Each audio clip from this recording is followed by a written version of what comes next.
If you don't know today's guest, you know his work.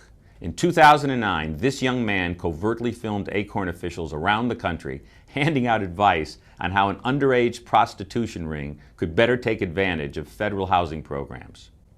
Because of his work, Congress passed legislation to remove federal funding from Acorn. Building on that success, he launched Project Veritas. He's James O'Keefe, and he turns 27 this year. Welcome, James. Good to be here. Good to see you. So I think what we do is we show everyday normal occurrences of these organizations. And the reason why it's so revelatory is because the media hasn't been doing that. We're compensating where places they won't go. So I think nothing's frankly surprised me. But I think the difference is you're seeing it on video, you're seeing the audio, video, images, and that's what really leaves an impression in people's minds.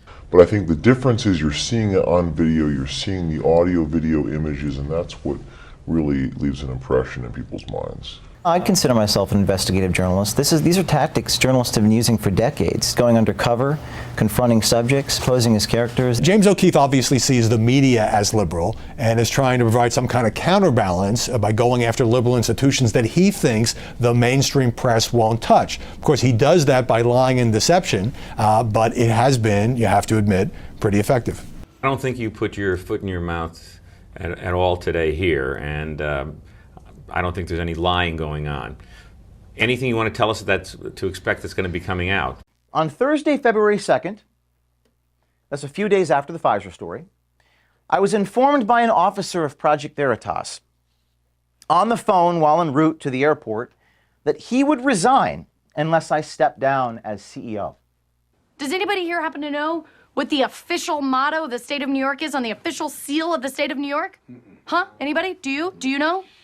No. Excelsior. Look it up. Really? What? Yeah. Excelsior. Oh, Pat.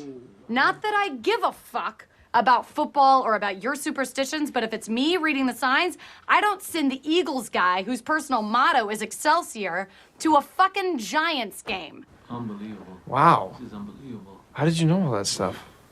I did my research. I'm not done. The mission will perhaps take on a new name, and it may be no longer called Veritas, Project Veritas. I'll need a bunch of people around me, and I'll make sure you know how to find me.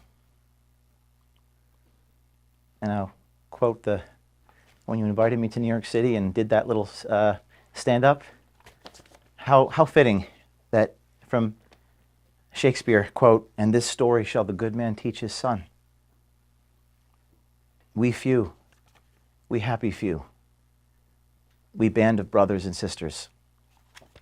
So with that, I'm going to collect my things. I'm going to load them into my car. And I hope to see some of you soon.